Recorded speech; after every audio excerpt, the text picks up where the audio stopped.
আপনি কি জানেন মাছি কেন জাহান্নামে যাবে? তো চলুন তা জানার আগে ইসলামকে ভালোবেসে ভিডিওটিতে লাইক দিয়ে চ্যানেলটি সাবস্ক্রাইব করি।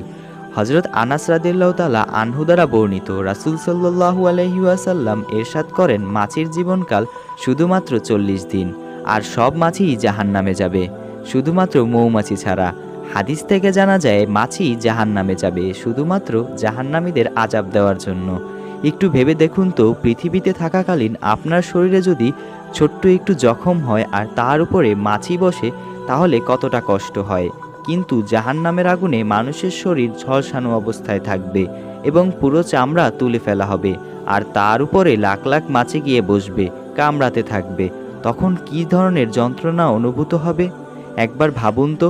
আল্লাহ আমাদের জাহান্নামের আযাব থেকে মুক্তি দান করুন, আমিন। ভিডিওটি ভালো লাগলে লাইক, কমেন্ট এবং সাবস্ক্রাইব করে আমাদের পাশে থাকুন।